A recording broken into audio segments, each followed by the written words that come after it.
Hai jamaatul khair, assalamualaikum warahmatullahi wabarakatuh. Ramadan Mubarak.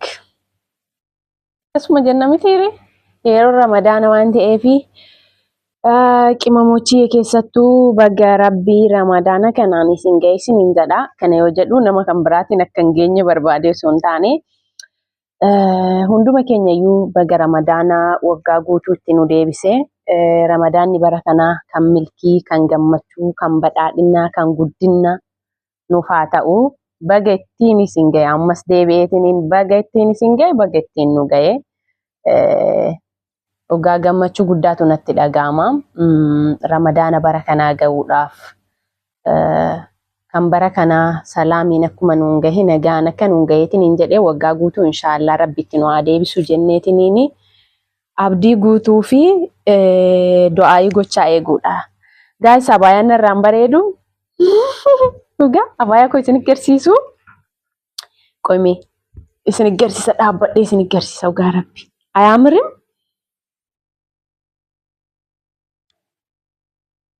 dhugaa bareedu. Ramadaan akkana abaayaaf abaayaa nama godha kuno. Oh my gosh. Udoche baga Ramadaana bara kanaa nagaan geessanii inshaallah Ramadaanni bara kanaa kan milkiin hunduma keenyaaf haa ta'u, kan keeriitti dalagannu, kan barakaa, kan jaalalaa, kan gammachuu, kan badhaadhinnaa waanuma yaanni kamillee Ramadaana bara kanaa kan itti argannu Rabbiin nu haa godhu, keerii ji'a kanaa nu haa waffaqu. Wallahi haalli keenya nuti waanuma adda addaati bakka jira miti. Namni tokko gaafa social media irra bayeetiin hin jedhe waan goonus hin beeknu akka taanullee hin beeknu jechuudha. Kanaaf zambii teenya hundumaayyuu Rabbi nuu dhiisee Ramadaana bara kana nurraa qeebalee keeriidhaan soomnee gammachuun soomnee inshaallah bara kana nagaan soomsisee nu ficcisiise eegallee beekna malee akkami akka fixnu hin beeknu. Meeqa kamtu jira namoonni baay'een firri keenya dhiigni keenya hiriyyaan teenya bara darbe soomte barana kan ittiin deebi'in. Yaadachuu dandeessan ofii keessanii waan ta'eef iyyuu kanumayyuu kanuma nagahaa hin qabne kanayyuu nagahaan nu haa ficcisiisu yaa Rabbi nagaan nu ficcisiise jechaa du'aayii gochaa kan bara dhufuullee nagaan salaamiin itti nu haa deebisu waanuma yaadda waan qalbiin keessan yaade hundi keessan kan itti milkooftan kan milkii kan gammachuu kan barakaa kan maatii keessan namoonni yaaddan maatii keessaniin itti wal argitan kan dhibamtan fayyaan keessan Ramadaana kanaan wal qabatii fayyaan keessan argamuu isiniif haa ta'u isinaa fayyisu. Walumaan jechuudha gaafa fayyaa jedhamu dhibee qaamaa qofa miti. Fayyaa waan baay'eetu jira. Fayyaa gaafa jedhamu fayyaa sammuu jira. Fayyaa qalbii jira. Ati inuma nyaatta inuma dhugda gaafa qalbiin kee dhibamu jira. Kan qalbiin kee dhibamte, kan yaaddofte, kan saalfatte, kan cinqamte, cinqii keessan bara kana Ramadaana kana irratti kadhannee du'aayii Rabbiin keenya nuu dhaga'ee waan rakkannee fi waan nutti jabaate, waan akka dhagaatti nutti ulfaate hundumaayyuu Rabbi bara kana keessa kan nu hiiku, Ramadaana kan nurraa qeebalu nuuf haa godhu jedha. Mee maaltu isinitti dhaga'ama Ramadaana bara kanaa ga'uu keessaniif? Ana gammachuu baay'een na dhaga'ama. Garuu waan na dabbare waan na kaffaye tokko jira. Ramadaana gaafa ni yaadadhu waggaa har'aa adaadaan koo na jalaa amrii taateetiin hin turte obboleettiin abbaa kootii ugaa adaadaa koo qofa miti ishiin akka haadha kootiiti nu guddistee nu wajjin ifaajjee baqa yoo Ramadaanni dhufee dhutizzi waan na jettuufiyyuu na kaffaa bakka sanaan na dabbara. Ishee yaada waan ta'eef Rabbi isaanii haa araaramu sooma waggaa kanaa hiikaa irratti amrii taate jannatul firdawsiin isaaniif haa kennu. Akkuma kan kootii namoonni kan biraallee kan madaan isinitti dhaga'amu jiraachuu danda'a. Maatii keessan kan ubbiraa dhabdan, obbolaa keessan kan ubbiraa dhabdan, firoota keessan, gooddanyoota keessan kan ubbiraa dhabdaniitiin hin jettan akka ana wanti akkanaa isinitti dhaga'amuu danda'a jechuudha. Soomni yoo deebi'u namni kamiyyuu waggaa guutuu ga'uu isaatiif ni gammada. Eenyumtillee ni gammada. Anis akkuma namni kamiyyuu gammadu gammadeera garuu adaadaa kootiif baay'een gadda. Hundi keenya iyyuu karuma san deemna. Waan ijoon namni karaa ibaadaa irra karaa keerii irra deemudha. Baay'ee na dhaga'ama dhugaama. Baay'ee na kaffaa. Kanaaf inni kan biraa mootiyyuu keessattuu qimamoochii rabbiin ramadaana kana isin haa dandeessisuuf hojiin akka beektanii ni ulfaataa. Beektanii hojiin gaafa ulfaatullee jechuudha. Yoo rabbiin birtaatii ofii isinii kenne jabeenya ofii isinii kenneetiin hin jedhe wantummaan ulfaatan kamillee laafuu danda'a jechuudha. Yoo rabbi jabeenya namaan kenne waanummaan salphaadha.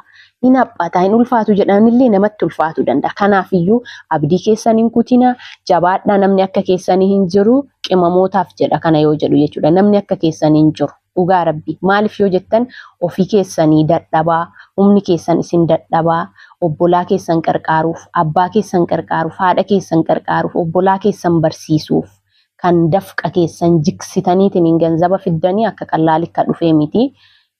Kanaaf jabaadhaa har'allee isin jegnoota borullee jegnoota jechuudha. Yeroo baay'ee namni akka kootti dinqisiifadhu qimamoota. Ani waan qimamootaa ol dinqisiifadhu hin qabu. Qimamoota jechuun ofii isaaniiti akka shaamaa boba'aa gubachaa namaaf ifa kennu. Maatii isaaniitiif gammachuu kennu. Ofii isaaniitii dadhabaa, beelayaa, hojiin kamitti ulfaata, yaadaan miidhama, waa meeqaan cannaqama obbolaa isaaniitii fi haadha isaanii abbaa isaaniitiif ifaa ta'u jechuudha. Wantummaan kana caalu maal tura? Kana jechuun jireenya kee asaallaftee nama birootiif kennu jechuudha. Kanaaf baay'eedha kan isin jaalladhu. Yeroo baay'ee gonni koo kan dhaabbattan kan na jajjabeessitan chaanaalii koo sabiskiraayib gochuun laayik gochuun waan na jajjabeessitaniif hundumti keessaniyyuu baay'ee galatooma. Kan nan jajjabeessinillee rakkoon qabu.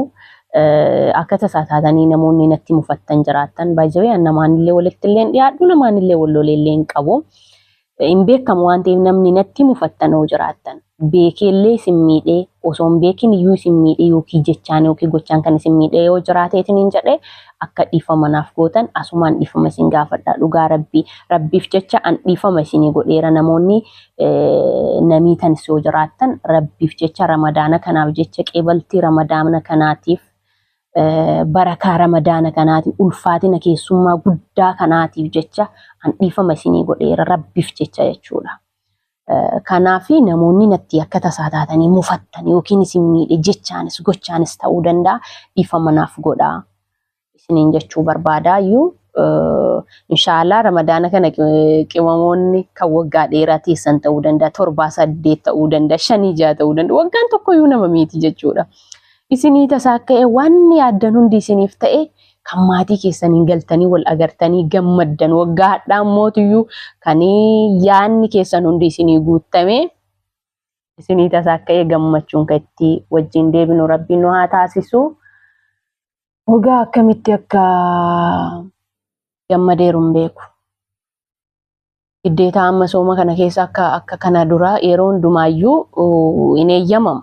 Akka nuti maraachaa caffaraa kaanii kan taane asirra baanee maal jennu eeyyamamaa miti amantii keenya wal qabate amma jaa kana hundumti keenya iyyuu qur'aana qara'uu qabna. Wallahi laazim namni beektani YouTube irra gaafa na ilaalu iyyuu yeroo baay'ee nan kolfaani waan badaalleen hojjedhu yoo na ilaalu iyyuu waan maaliif dhaabaallee hin beeknellee itti fakkaachuu danda'a. Garuu yeroo hunda guyyaa guyyaan osoo qur'aana hin qara'in wallahi Allah misikireen ooleen beeku jechuudha guyyaa guyyaan jechuudha. Maaliif alaababasiin koo akka fedhi ta'uu danda'a. Baay'ee kaameraa biratti waan ta'e uffadha malee ani yoo ala bayuun mootu akkuma isin agartan abaayaa malee uffadhu. Namoonni safarii keenyaa jiraattonni naannawa keenya abaayaadhaan na beeku. Garuu kaameraa kan waraabu viidiyoo kan hojjedhu yeroo baay'ee mana keessa gatii ta'e waanuma ta'e xalaqqi godhee uffadheetiin hin jedha. Uffannaa koo ilaaltanillee waan kan biraa kan jenne jechuudha. Uffata badaan uffadhu ani.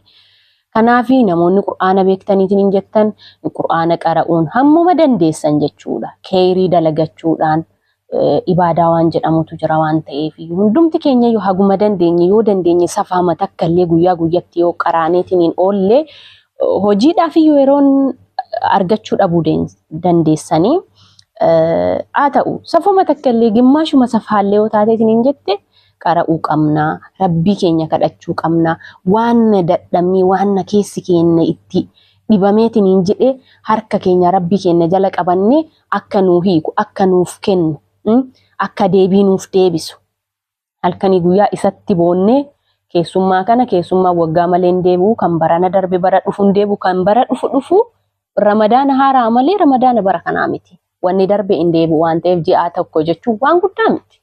Keessummaadha bakka dhufee namarraa deema waan ta'eef iyyuu gammachuudhaan akka taqabbaltanii akka soomtanii yoo dadhabdanillee yoo miidhamtanillee alhamdulillah jechaa isumatti shakkara.